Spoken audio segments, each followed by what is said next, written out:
ஆண்டவருடைய பரிசுத்த நாமம் மகிமைப்படுவதாக. இந்த ஓய்வு நாளிலும் கர்த்தருடைய சமூகத்திலே தேவனை மகிமைப்படுத்தும்படியாக நாம் கூடி வந்திருக்கிறோம். இந்த நேரத்திலும் இந்த சோசியல் மீடியா மூலமாக என்னோடு இணைந்திருக்கிறதான என்னுடைய குடும்பத்துக்கும் என்னுடைய அன்பு சபையாருக்கும் என் நண்பர்கள் யாவரையும் இயேசு கிறிஸ்துவின் நாமத்தினாலே நான் வாழ்த்தி வரவேற்கின்றேன். தேவன் இதுவரைக்கும் நம்முடைய வாழ்க்கையில உதவி செய்து கொண்டிருக்கிறார். அவராலே நாம் ஒவ்வொரு நாளையும் நாம் முன்னேறி கொண்டிருக்கிறோம். எத்தனையோ பயமுறுத்துகிற செய்திகள், எத்தனையோ விதமான காரியங்கள் நம்முடைய காதுகளிலே கேட்டாலும், நம் சூழ்நிலைகளை பார்த்தாலும் நமக்குள்ளாக ஒரு தைரியம், நமக்குள்ளாக ஒரு புதிய பலனை ஒவ்வொரு நாளும் தந்து நடத்துகிற அந்த சர்வ வல்லவரை நோக்கி இந்த காலை நேரத்திலும் நாம் அவரை தேடுவோமாக. எல்லாம் இருக்கிற இடங்களை கண்களை மூடி ஹல்லேலூயா, நீங்க நல்ல தெய்வமாக, ஆண்டவரே நீர் எங்களுக்கு இரக்கம் உள்ளவராக, தயவுள்ளவராய் நீர் இருக்கிறபடினாலே உம்மை நாங்கள் துதிக்கிறோம். ஆண்டவரே இயேசுவே, உங்க நாமத்தை நாங்கள் மகிமைப்படுத்துகிறோம்.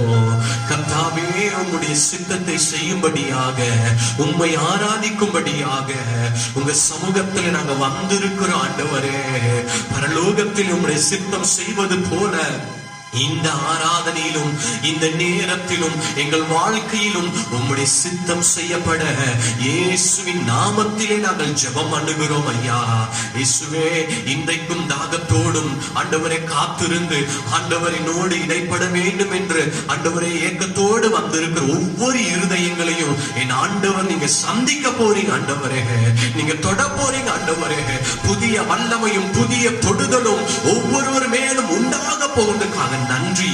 எங்களை வழி நடத்துங்க. எல்லாவற்றும் உங்க பொற்பாதத்தை நாங்க சமர்ப்பணம் பண்ணுகிறோம். என் தேவன் பெருக, நான் சிறுக நடிகை ஒப்பு கொடுக்கிறேன். இயேசுவின் மூலம் நல்ல பிதாவே, ஆமென், ஆமென். கர்த்தருடைய நாமத்துக்கு மகிமை உண்டாகட்டும். இந்த காலை நேரத்திலும் தேவன் தந்திருக்கிற இந்த ஓய்வு நாளிலே இந்த இணைய வழியாக கர்த்தர் நம்ம சேர்ந்து நம்ம மகிமைப்படுத்துவோம். ஆங்காங்கே நீங்க வீடுகள் இருப்பீங்க, ஆயத்தமா நீங்க இருப்பீங்க, நான் விசுவாசிக்கிறேன். நல்ல உற்சாகமா கையை தட்டி குடும்பத்தோடு ஸ்தோத்திரம் கர்த்தரை நாம் மகிமைப்படுத்துவோமாக. நமக்கு தெரிந்த பாடல், அன்பு கூறுவேன் இன்னும் அதிகமாய், நான் ஆராதிப்பேன் இன்னும் ஆர்வமாய், முழு உள்ளத்தோடு உம்மை ஆராதிப்பேன், முழு பலத்தோடு உம்மை நான் துதித்திடுவேன். Praise the Lord. Hallelujah.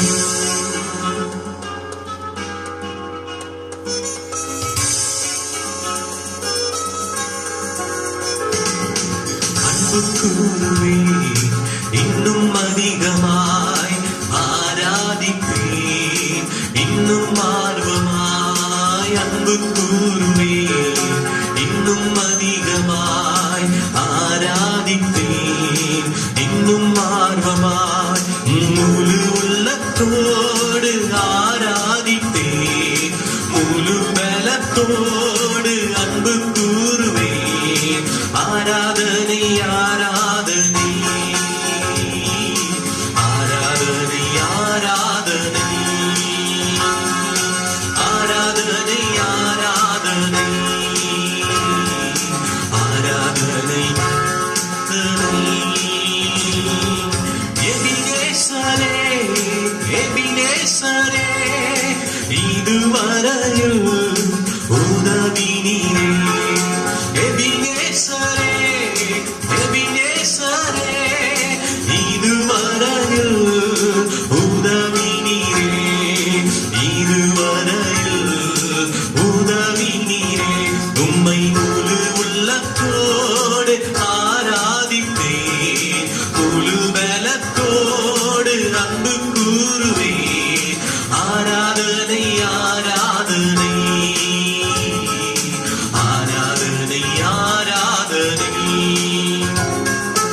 ஆராதனை ஆராதனை ஆராதனை ஆராதனை. ஏகோவாரப்பா, ஏகோவாரப்பா, சுகம் தந்தீரே, நன்றி ஐயா. ஏகோவாரப்பா, ஏகோவாரப்பா,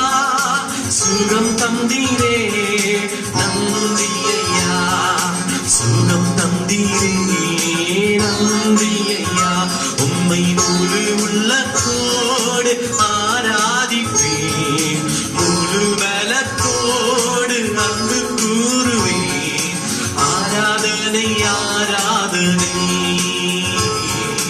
ஆராதனை ஆராதனை ஆராதனை ஆராதனை ஆராதனை ஆராதனை. யெகோவா நிசி, யெகோவா நிசி, வெற்றி தந்தீரே நன்றி ஐயா. யெகோவா நிசி, யெகோவா நிசி, வெற்றி தந்தீரே நன்றி ஐயா. வெற்றி தந்தீரே நன்றி ஐயா. உம்மை முழு உள்ளத்தோடு ஆராதிப்பேன், முழு பலத்தோடு அன்பு கூறுவேன். ஆராதனை ஆராதனை ஆராதனை ஆராதனை ஆராதனை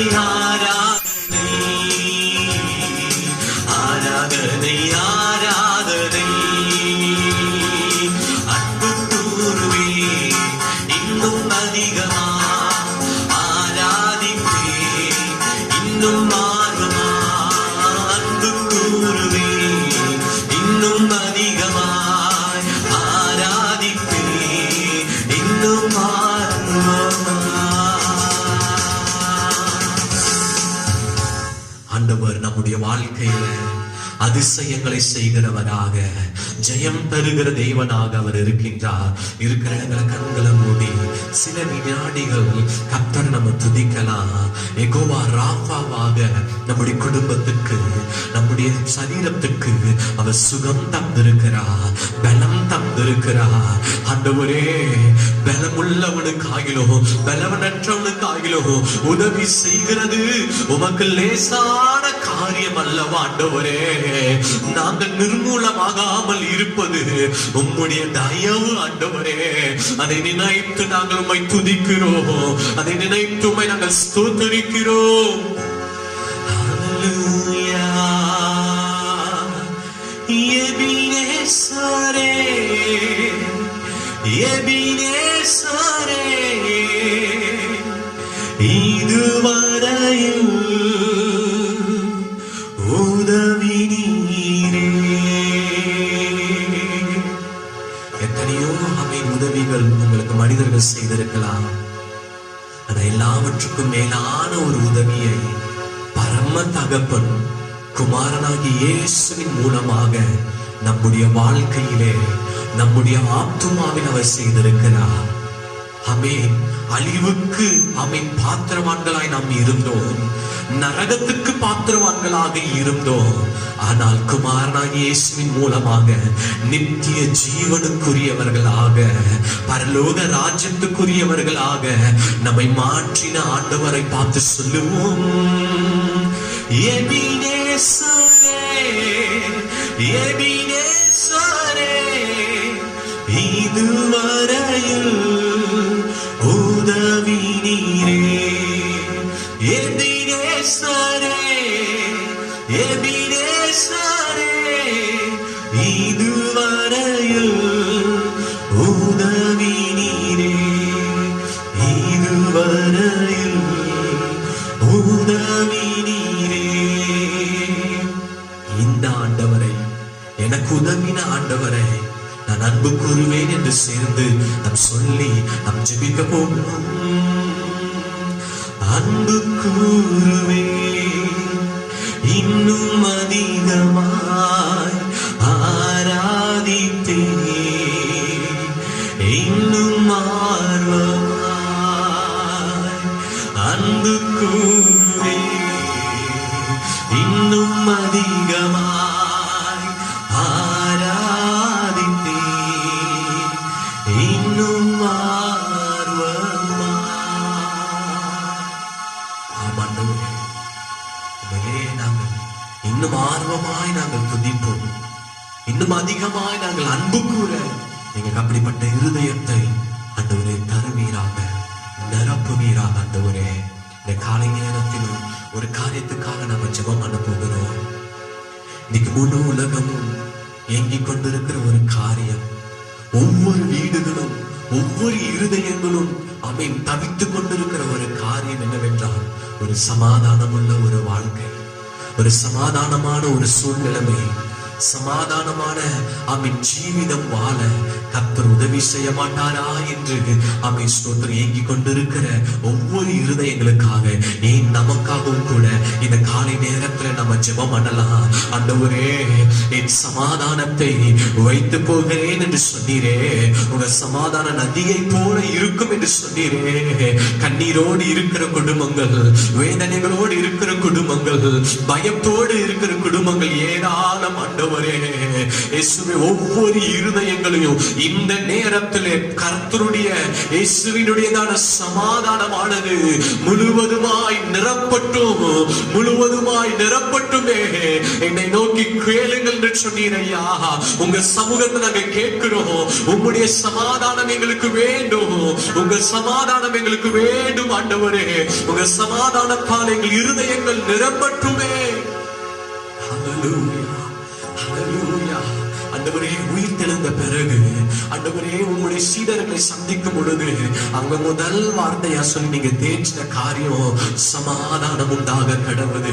இன்றைக்கு எங்களை பார்த்து சொல்லுங்க ஆண்டவரே, எங்க குடும்பத்தை பார்த்து சொல்லுங்கப்பா, இந்த தேசத்தை பார்த்து சொல்லுங்கப்பா ஆண்டவரே. பலவீனத்தோடு இருக்கிற ஒவ்வொருவரையும் பார்த்து சொல்லுங்க, சமாதானம் உண்டாக கடவுது, சமாதானம் உண்டாக கடவுது. இயேசுவே, உங்க நாமத்தினாலே ஒவ்வொரு இருதயங்களுக்கும் சமாதானம் உண்டாவதாக. ஆண்டவரே, இந்த காலை நேரத்துல எங்களுக்கு உதவி செய்கிற உங்களுடைய கரத்தை நாங்க பிடித்துக் கொள்ளுகிறோம் ஆண்டவரே. உங்க வார்த்தைக்காக நாங்க வந்திருக்கிறோம். எங்களோடு நீங்க பேசணும் ஆண்டவரே.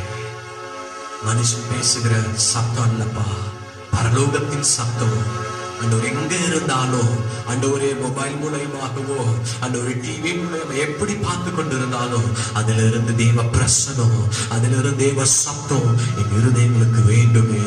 எங்களோடு பேசுங்க ஆண்டவரே, எங்களோடு பேசுங்க. உங்க திருநாமமே மகிமைப்படட்டும். எல்லாவற்றும் உங்க பொற்பாதத்தில் நாங்கள் சமர்ப்பணம் பண்ணுகிறோம். இயேசுவின் மூலம் ஜெபம் கேளுங்கள் நல்ல பிதாவே. ஆமென், ஆமென்.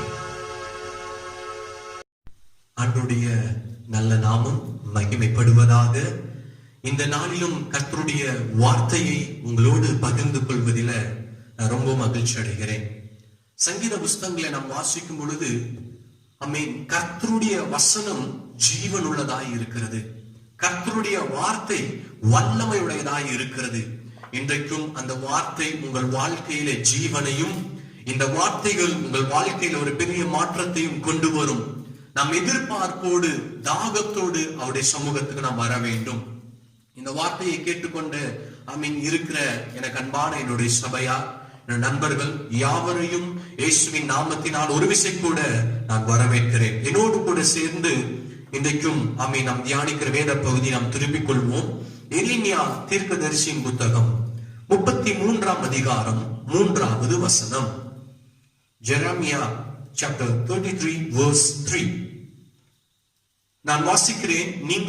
நீங்கள் இருக்கிற இடங்களை உங்கள் வேதாத்தை திருப்பிக் கொண்டு வாசியுங்கள். என்னை நோக்கி கூப்பிடு, அப்பொழுது நான் உனக்கு உத்தரவு கொடுத்து நீ அறியாததும் உனக்கு எட்டாததுமான பெரிய காரியங்களை உனக்கு அறிவிப்பேன். என்னை நோக்கி கூப்பிடு, நான் உனக்கு உத்தரவு கொடுத்து நீ அறியாததும் உனக்கு எட்டாததுமான பெரிய காரியங்களை அறிவிப்பேன். இந்த காலை நேரத்திலும் தேவனுடைய வார்த்தைக்காய் காத்து கொண்டிருக்கிற நம்மை பார்த்து ஆண்டவர் சொல்லுகிற வார்த்தை என்னவென்றால், சபையை பார்த்து நம் ஒவ்வொருவரையும் பார்த்து ஆண்டவர் கூறுகிற வார்த்தை என்னவென்றால், என்னை நோக்கி கூப்பிடு. இஸ்ரவேல் ஜனங்களுக்காக தேவன் தீர்க்கதரிசியை எழுப்பி என் ஜனத்துக்கு இந்த வார்த்தையை போய் சொல் என்று ஆண்டவர் அன்றைக்கு தீர்க்கதரிசி அவர் எழுப்பினார். எரேமியாவை அனுப்பினதற்கான நோக்கம் என்ன தெரியுங்களா? இன்றைக்கு எரேமியாவின் மூலமாக இந்த தீர்க்க தரிசன புத்தகம் எழுதப்பட்டு நம்முடைய வாழ்க்கையில கொடுக்கப்பட்டிருக்கிற நோக்கம் என்னவென்றால், இஸ்ரவேல் ஜனங்கள் தங்கள் பாவத்திலும் தங்களுடைய அக்கிரமத்திலும் இருந்து விட்டு மெய்யான தேவனை பின்பற்றி ஆண்டவரை தேடும்படியாகவும், இந்த சிறையிருப்பும் இந்த பாடுகளுக்கும் நீங்கள் கர்த்தரை விட்டுவிட்டதுனாலதான், இதுதான் காரணம். எனவே நீங்கள் உங்கள் தவறை உணர்ந்து மனம் திரும்பி கர்த்தரை தேடினால் மீட்பும் வாழ்வும் உண்டு என்பதை சொல்லவே ஆண்டவர் தம்முடைய தீர்க்கதரிசியை அவர் பயன்படுத்தினார். இன்றைக்கு இந்த தீர்க்கதரிசன புஸ்தகத்தை நமக்கு கொடுத்திருக்கிறதுக்கும் காரணம் அதுவே. எனக்கு அன்பான சபையாரே, நீங்கள் விரும்புகிற மாற்றங்கள், நீங்கள் விரும்புகிற நன்மைகள், ஏன் நீங்கள் எதிர்பார்க்காத நன்மைகள் உங்கள் வாழ்க்கையில நிறைவேற வேண்டும் என்றால், வேதம் சொல்லுகிறது, ஆண்டவர் சொல்லுகிறார், என்னை நோக்கி கூப்பிடு, என்னை நோக்கி நீங்கள் கூப்பிடுங்கள். இந்த சத்தம் எப்படிப்பட்ட சத்தம் தெரியுங்களா? இந்த சத்தம் அழைப்பின் சத்தமாக, ஒரு காலிங் சவுண்ட். இந்த சத்தம் ஒரு வாய்ப்பின் சத்தம். ஆண்டவர் ஒரு தருணத்தை கொடுக்கிற சத்தம். என்னை நோக்கி கூப்பிட்டு, என்னை நோக்கி நீ தேடு என்று சொல்லி ஆண்டவர் அல்லேலூயா ஒரு அற்புதத்தின் சத்தமாக நம்மை நோக்கி அவர் சொல்லுகிறார். இந்த சத்தத்தை கேட்டு, இந்த அழைப்பின் சத்தத்தை கேட்டு, இந்த வாய்ப்பின் சத்தத்தை கேட்டு யார் ஒருவர் அவரை நோக்கி கூப்பிடுகிறார்களோ, யார் ஒருவர் அவரிடத்தில் வருகிறார்களோ, அவர் சொல்லுகிறார், நான் அவர்களுக்கு பெரிய காரியங்களை நான் செய்வேன், பெரிய காரியங்களை நான் அவர்களுக்கு செய்வேன். தேவன் நம்மிடத்தில் சொல்ல வருவது என்ன தெரியுங்களா? இந்த வார்த்தை மூலமாக, இந்த வாக்குத்தத்தத்தின் மூலமாக நம்மோடு பேச விரும்புகிற காரியம், ஜெபத்துக்கு வல்லமை உண்டு. சபையே, என்னை ஆராதிக்கிறவர்களே, என்னை தேடுகிறவர்களே, நீங்கள் புரிந்து கொள்ள வேண்டும், ஜெபத்துக்கு வல்லமை உண்டு, மன்றாட்டுக்கு வலிமை உண்டு, விண்ணப்பங்களுக்கு சக்தி உண்டு. ஜெபத்தின் வலிமையை நாம் புரிந்து கொள்ள வேண்டும். We should know the power of the prayer. We should know the power of the prayer. ஜெபத்துடைய வல்லமை நாம் புரிந்து கொள்ள வேண்டும். வேதத்தில் எத்தனையோ அடையாளங்கள் உண்டு. ஜெபத்துக்கு பதில் வந்ததற்கு, ஜெபத்தினுடையதான வலிமைக்கு எத்தனையோ அடையாளங்கள் உண்டு. இன்னைக்கு நான் ஒரு காரியத்தை உங்களுக்கு நான் காண்பித்துக் கொடுக்க நான் விரும்புகிறேன். 2 ராஜாக்களின் புத்தகம் 20ஆம் அதிகாரம் 1வது வசனத்தை என்னோடு கூட சேர்ந்து நீங்கள் திருப்பிக் கொள்ளுங்கள்.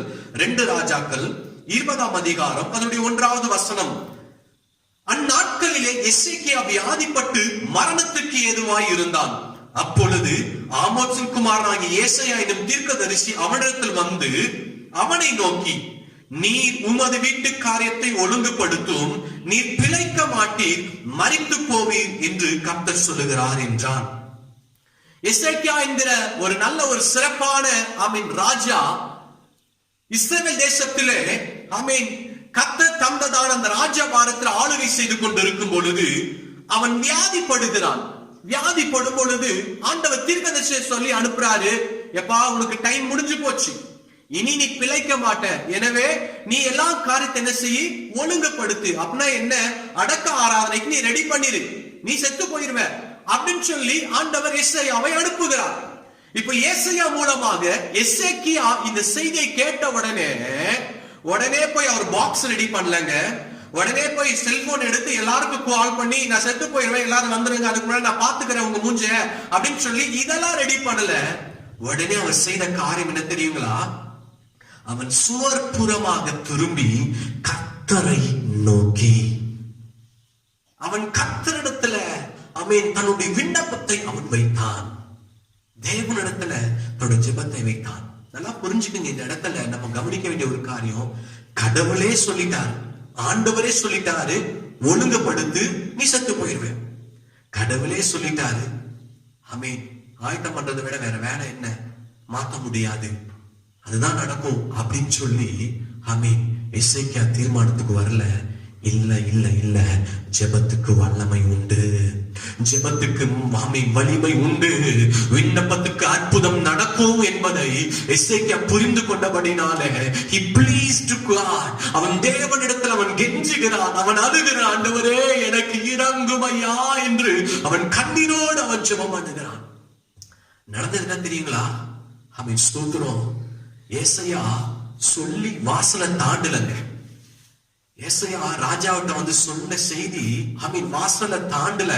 அதுக்குள்ள ஆண்டவர் தீர்க்கதரிசிட்ட பேசுறாரு, நீ போய் மறுபடியும் சொல்லு, என் மகன் ஜெபம் பண்ணா, என்னுடைய பிள்ளை ஜெபம் பண்ணுச்சு, அவன் ஜெபத்தை நான் கேட்டேன், அவன் ஜெபத்துல வல்லமைய நான் வெளிப்படுத்த போகிறேன், அவன் ஜெபத்துக்கு நான் பதில கொடுக்க போகிறேன், நீ போய் சொல்லு, அவனுக்கு நான் 15 years 15 வருஷம் நான் புட்டி கொடுக்க போகிறேன். வசனம் சொல்லுது, ஏசாயா 4வது வசனம், ஏசாயா பாதி முற்றத்தை விட்டு அப்புறம் போவதற்கு முன்பே கர்த்தருடைய வார்த்தை அவனுக்கு உண்டாகி நீ திரும்பி போய் எசேக்கியாவை நோக்கி, ஸ்தோத்திரம், உன் கண்ணீரை கண்ட, உன் விண்ணப்பத்தை கேட்ட, நான் உன்னை குணமாக்குவேன். Yes, that's the power in the prayer. உங்க ஜெபத்துக்கு வலிமை உண்டுங்க, உங்க ஜெபத்துக்கு அற்புதம் நடக்குங்க. நம்முடைய ஜெபங்களுக்கு ஆண்டவர் நிச்சயமான பதில் அவர் கொடுப்பார். அவருடைய இருதயத்தை அசைக்கிறது ஜெபம் தாங்க. அவருடைய ஸ்தோத்திரம் இருதயத்தையே தொடக்கூடியது நம்முடைய கண்ணீரின் ஜெபம், உருக்கமான ஜெபம். அதனால வேதம் சொல்லுது, அவர் நொறுங்குண்டதும் நறுங்குண்டதுமான இருதயத்தை அவர் புறக்கணிக்க மாட்டார். இதே வேற யாராவது கேட்டிருந்தாங்கன்னா டக்குன்னு என்ன பண்ணிருப்பாங்க, உயிர் எழுதியிருப்பாங்க, இந்தாப்பா இது எது உனக்கு சொத்து, இதை வச்சுக்கோ அதை வச்சுக்கோ அப்படின்னு சொல்லி எல்லாம் செஞ்சு முடிச்சிருப்பாங்க. நான் செத்து போயிட போறேன், எனக்கு கடைசியா ஆசைப்பட்டதெல்லாம் கொஞ்சம் வாய்ப்பு கொடுங்க. ஹல்லேலூயா. ஆமென். ஆனா இசைக்கு அதெல்லாம் செய்யலங்க. He knows there is a power in prayer. உங்களுடைய வாழ்க்கையில நீங்கள் புரிந்து கொள்ள வேண்டும், ஜெபத்துக்கு வல்லமை உண்டு. இன்னைக்கு பல கிறிஸ்தவர்கள் ஸ்தோத்திரம் ஜெபத்தை அற்பமாய் நினைக்கிறார்கள். நான் சொல்லுகிறேன், ஜெபம் சாதாரணமானது இல்லைங்க. ஜெபத்தை குறைச்சி மதிப்பிடாதீங்க. பிரேயரை அற்பமா மதிப்பிடாதீங்க. ஜெபம் என்ற வார்த்தை கேட்டாலே இன்னைக்கு பலருக்கு கஷ்டமா இருக்கு, ஜெபிக்கவானா கஷ்டமா இருக்கு, ஜெபம் பண்ணலாம்னா ரொம்ப கசப்பா இருக்கு. அந்த வார்த்தை கேட்டாலே ரொம்ப பிட்டரா ஃபீல் பண்றாங்க. ஏன் இன்னைக்கு ஜெபம் ஜனங்களுடைய வாழ்க்கையில, கிறிஸ்தவனுடைய வாழ்க்கையில எல்லாரும் நான் சொல்லலங்க, ஸ்தோத்திரம், சிலர் எல்லாம் ஜெபம் பண்றாங்க, ஆனா பெரும்பான்மையோ ஜெபம் என்றாலே அவளுக்கு கடினமாக கஷ்டமா இருக்கு. ஏன் அப்படி இருக்குன்னா 2 பிரதானமான காரணங்கள், பல காரணங்கள் இருக்கலாம், ஆனா அந்த 2 பிரதானமான காரணம் என்னவென்றால், முதல் காரியம், ஏன் ஜெபம் பண்ணுவதற்கு அவருக்கு அவ்வளவு அசதி, ஏன் ஜெபத்தின் மேல அவ்வளவு நாட்டம் இல்லை என்றால், ஒவ்வொருவரும் இன்னைக்கு சுய பலத்தை சார்ந்து கொள்ளுகிறார்கள். எனக்கு படிப்பு இருக்கு, எனக்கு அந்தஸ்து இருக்கு, எனக்கு ஐஸ்வர்யம் இருக்கு, எனக்கு செல்வாக்கு இருக்கு, இதை வச்சு நான் முன்னேறிக்குவேன், எனக்கு கடவுள்கிட்ட கேட்டு நான் உன்னை பெற்றுக்கொண்டு வாழ்ன்ற எனக்கு சூழ்நிலைமை இல்ல. இது ஒரு முதல் காரியம். 2வது, ஏன் இன்னைக்கு அநேகருடைய வாழ்க்கையில ஜெபம் குறைஞ்சிருக்கு, கர்த்தரை தேடுகிற அனுபவம் குறைஞ்சிருக்கு. ஸ்தோத்திரம், கடந்த காலங்கள்ல அவங்களுடைய வாழ்க்கையில சில ஜெபங்களுக்கு பதில் கிடைக்கல. கடந்த காலத்துல அவங்களுடைய ஜெபங்களுக்கு பதில் கிடைக்காதனால இன்னைக்கு இன்னும் ஜெபம் பண்ணினா இருக்கு, இத்தனை வருஷம் ஜெபம் பண்ணோம், இது வரைக்கும் நடக்கல, இப்போ ஜெபம் நடக்கவா போகுது அப்படின்றதான மனப்பான்மை, அப்படின்றதான ஒரு இருதயம் இன்னைக்கு வெக்ஸ் ஆனதுனால நிறைய பேர் ஜெபத்தை குறித்து அற்பமா நினைக்கிறார்கள். ஏன் ஜெபத்துக்கு பதில் கிடைக்கல அப்படி யோசிக்கிறது இல்ல. ஜெபத்துக்கு ஆண்டவர் பதில் தரல அப்படின்னு சோர்ந்து போறமே தவிர, ஏன் ஆண்டவர் என்னுடைய பிரேயரை சாங்ஷன் பண்ணல, என் ரிக்வெஸ்டை ஏன் அவரு நிறைவேற்றல, யாருமே யோசிக்கிறது குறைவாக தான் இருக்கிறது. நான் சொல்லுகிறேன், நம்முடைய ஜெபத்துக்கு பதில் வராததுக்கு காரணம் பிரச்சனை ஆண்டவர் அல்லங்க. நம்முடைய ஜெபத்துக்கு பதில் வராததுக்கு காரணம் ஸ்தோத்திரம் ஆண்டவர் அல்ல, பிரச்சனை நம்ம கிட்டதான் இருக்கு. Problem is in us. நமக்குள்ளதான் பிரச்சனைகள் இருக்கிறது. உங்களுக்கு ஒரு எளிமையான எக்ஸாம்பிள் நான் சொல்றேன், உங்களுக்கு புரியறதுக்காக நான் சொல்லுகிறேன். நம்ம எல்லாருமே செல்போன் யூஸ் பண்றோம். இப்பதான் வாட்ஸ்அப், பேஸ்புக் எல்லாம் வந்துருச்சு. ஆனா அதுக்கு முன்னாடி SMS அப்படின்னு டெக்ஸ்ட் மெசேஜ் தான் என்ன பண்ணிட்டு இருந்தோம், ஒருவருக்கு ஷேர் பண்ணி கொண்டு இருந்தோம். இப்போ கவனிங்க, இப்ப சென்னையில இருந்து எனக்கு ஒருத்தர் மெசேஜ் அனுப்புறாரு. அவர் என்ன பண்ணிட்டாரு, எனக்கு மெசேஜ் அனுப்பிட்டார், நான் ரிசீவ் பண்ணல இப்போ. பட் ஆனா நான் அவர்கிட்ட போன் பண்ணி கேட்கறேன், எனக்கு மெசேஜ் அனுப்பிட்டீங்களா அப்படின்னு கேட்கறேன். அவர் சொல்றாரு, நான் அனுப்பிட்டேன், எனக்கு சென்டும் காட்டுருச்சு, ஆனா எனக்கு வரலையே. உடனே நம்ம நினைக்கிறோம், ஒரு சந்தேகம் வருது, அவர் அனுப்பியிருக்க மாட்டாரு, அவர் அனுப்பல, போய் சொல்றாரு அப்படின்றதால என்ன வருது. நல்லா கவனிக்கணும். நான் ரேஞ்ச் இல்லாத இடத்துல, நான் சிக்னல் இல்லாத இடத்துல, நான் டவர் இல்லாத இடத்துல நான் நிக்கும் பொழுது எனக்கு என்ன செய்யாதுங்க, மெசேஜ் வராது. நாம ஏற்கனவே நம்ம இங்க எப்படி இருக்கிறோம், ஒரு ரிசர்வ்டு ஏரியால தான் நம்ம இருக்கிறோம். சில ரிசர்வ் ஃபாரஸ்ட்குள்ள போயிட்டீங்கன்னா பாருங்க, உங்களுக்கு டவர் எல்லாம் கம்மியாயிரும், நெட்வொர்க்கே இருக்காது, கால் பண்ண முடியாது, மெசேஜ் எதுவுமே ரிசீவ் பண்ண முடியாது. எப்போ நமக்கு பதில் கிடைக்கக்கூடிய இடத்துக்கு நம்ம வரோமோ, எப்போ அந்த சிக்னலுக்கு நம்ம வரோமோ, எப்போ அந்த ரேஞ்சுக்குள்ள வரோமோ, அப்பதான் டி டி டி டி என்கிறதான ஒரு பீப் சத்தம் வரும். அப்பதான் பார்ப்போம் என்ன வரும், நமக்கு மெசேஜ். அப்பவும் இன்னைக்கு நிறைய பேர் சொல்றாங்க, எப்ப கேட்டது இப்ப அனுப்புறாங்க. ஆனா அவர் எப்ப அனுப்பிட்டாரு, காலையிலே அனுப்பிட்டாரு. நான் சாயந்தரமா இல்ல ஏதோ ஒரு சூழ்நிலையில நான் ஒரு அந்த ரேஞ்சுக்குள்ள வரும்போது என்ன செய்யுது, எனக்கு பதில் கிடைக்கிறது. இன்னைக்கு நிறைய பேர் பிளேமிங் அதர்ஸ், மற்றவர்களை நம்ம குறை சொல்லிக்கிட்டே இருக்கிறோம், ஆண்டவர் குறை சொல்லிக்கிட்டே இருக்கிறோம். இன்னைக்கு ஏன் பதில் கிடைக்கல தெரியுங்களா? இன்னைக்கு ஏன் ஆண்டவர் நம்முடைய ஜெபங்களுக்கு பதில் கிடைக்கல? வேதத்துல அதுக்குரிய ஆதாரங்கள் உண்டு. நான் வேகமாய் சொல்லி உங்களுக்காக நான் ஜெபிக்க விரும்புகிறேன். இன்னைக்கு ஆண்டவர் நம்முடைய வாழ்க்கையில ஜெபங்களுக்கு பதில் ஏன் நமக்கு வரவில்லை, ஏன் நம் பதிலை பெற்றுக்கொள்ளவில்லை என்று காரணமானால், சங்கீதத்தின் புத்தகம் 66ஆம் சங்கீதம் 18வது வசனத்துல வாசிக்கும் பொழுது, துணிகரமான ரகசிய பாவங்கள் தான் இன்னைக்கு நம்முடைய ஜெபத்துக்கு பதிலுக்கு தடை கொண்டு வந்து கொண்டிருக்கிறது. அக்கிரம சிந்தை கொண்டிருந்தேன், ஆனால் ஆண்டவர் செவிக்கூடா. வசனம் அப்படிதாங்க சொல்லுது. எனக்குள்ள அக்கிரம சிந்தை, ரகசிய பாவங்கள், பாவமான கிரியைகள் எனக்குள்ள இருக்குமானால் பதில் என்ன செய்யாதுங்க, வரவே வராது, பதில் கிடைக்கவே கிடைக்காது. இரண்டாவது, ஏன் என் ஜெபத்துக்கு பதில் வருவது இல்லை? லூக்கா 18ஆம் அதிகாரம் 10வது வசனத்துல வாசிக்கும் பொழுது அங்க வாசிக்கிறோம், பரிசேயன் ஆயக்காரன் 2 பேரும் தேவாலயத்தை ஜெபம் பண்ண போறாங்க. அதுல பரிசேயன் ஜெபம் பண்றா. எப்படி ஜெபம் பண்றா? ஆண்டவரே, நான் வாரத்துல 2 நாள் உபவாசிக்கிறேன், நான் நிறைய காரியங்களை உதவி செய்யறேன், எனக்கு இறங்கும் ஆண்டவரேன்னு சொல்லி இவன் ஜெபம் பண்றான். ஆனா ஆயக்காரன் என்ன ஜெபம் பண்றாரு? பாவியாகின் மேல் இன்னைக்கு கிருபையாயிரும்.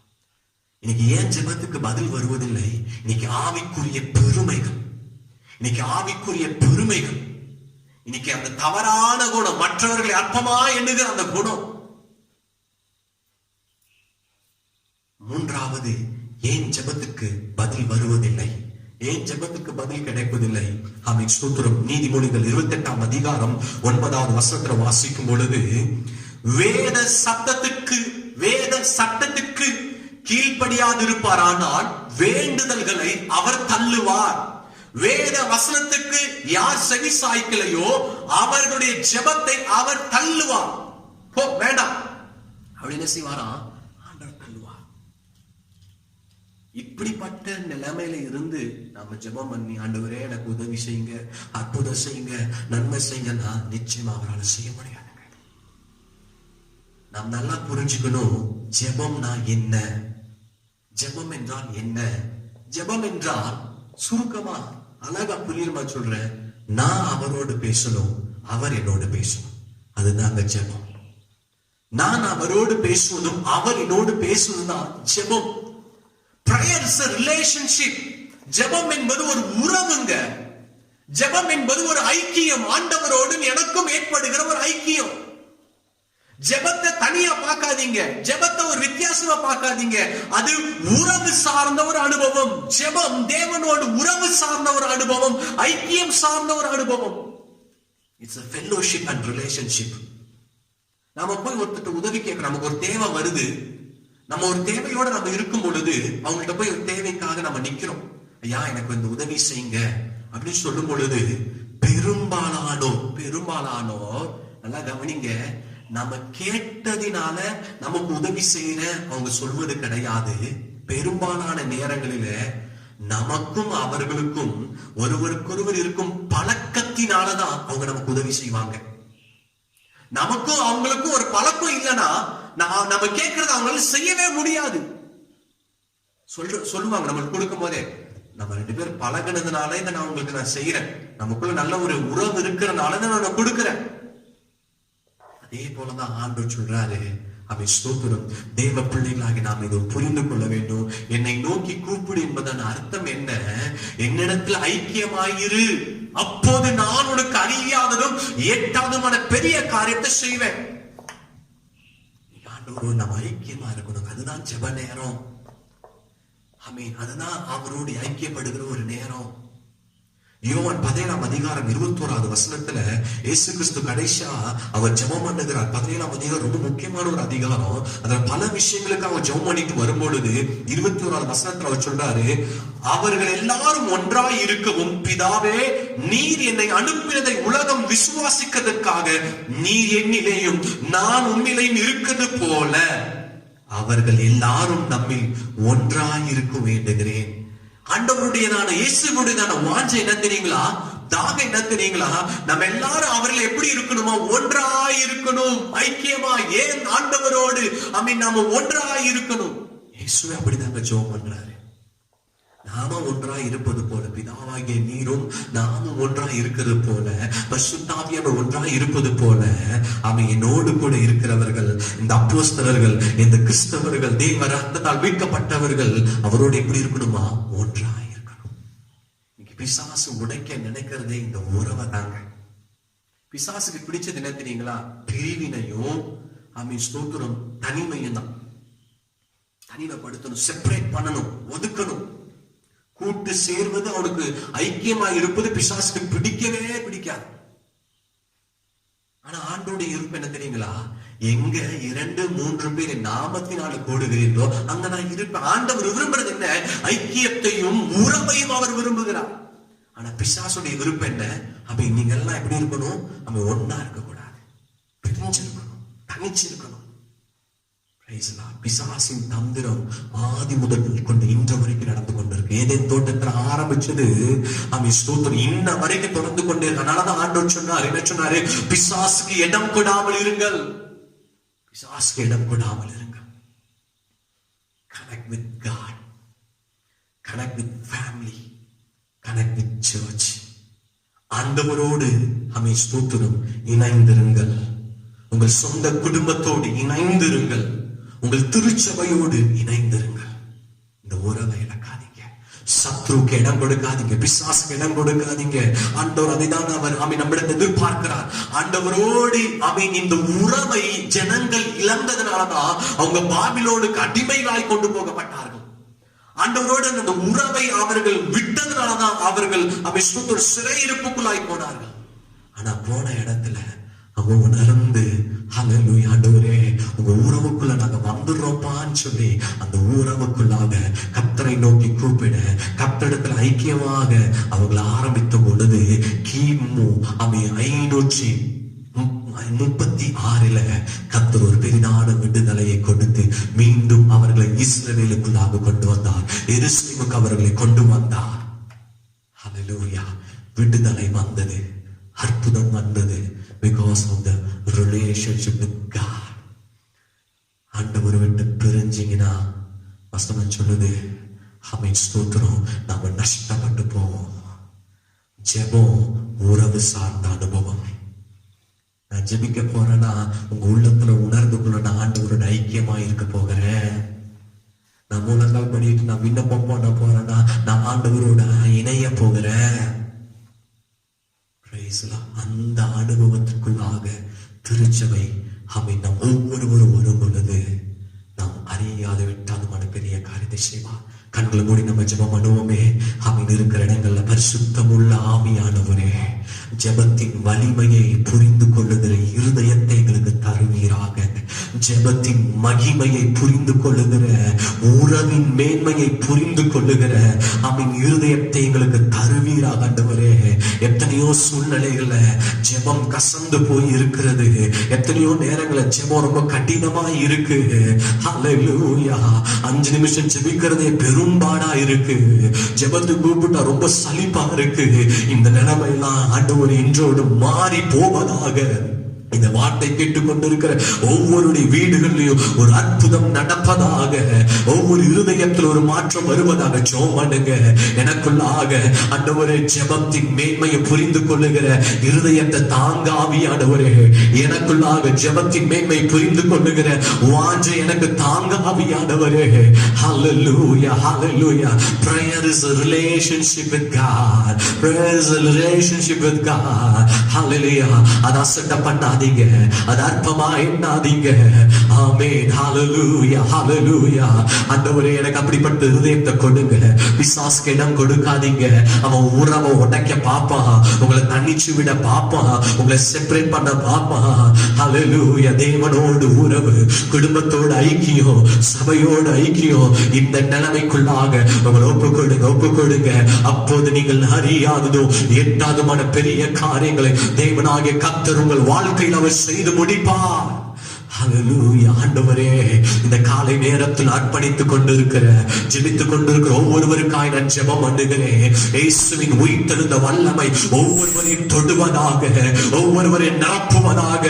சிறு பிள்ளைகள் இருந்து வயதானவர்கள் வரைக்கும் ஜெபம் ஆண்டவரே அவர்களுக்கு ஒரு இனிமையான நேரமாய் இருக்கட்டும். ஆண்டவரே, ஏதேன் தோட்டத்தில் ஆதாமும் ஏவாளும் உம்மோடு செலவழித்த அந்த நேரத்தை போல ஒரு இனிமையான அனுபவமாக ஒவ்வொருவருடைய வேலை, குடும்பம், ஜெபங்களோ ஆண்டவர் ஆராதனையில் அந்த நிலைமையில வருவதாக. அறியாத எட்டாதமான பெரிய காரியங்களை ஆண்டவர்கள் ஒவ்வொருவருக்கும் செய்யுங்க ஆண்டவரே. ஹல்லேலூயா. ஜெபத்துக்கு நாங்கள் ஒருபோதும் தடையாயிராதபடிக்கு ஆண்டவரே துணிகரமான ரகசியமான பாவங்களை ஆண்டவரே எடுத்து போடுங்கப்பா. ஹல்லேலூயா. Praise the Lord. துணிகரமான ஆண்டவரே ரகசியமான பாவங்கள் இருக்குமானால் இன்றைக்கே ஒரு விடுதலையை கொடுங்க ஆண்டவரே. ஆவிக்குரிய பெருமை இருக்குமானால் ஆண்டவரே தாழ்மையுள்ள இருதயத்தை கொடுங்க ஆண்டவரே.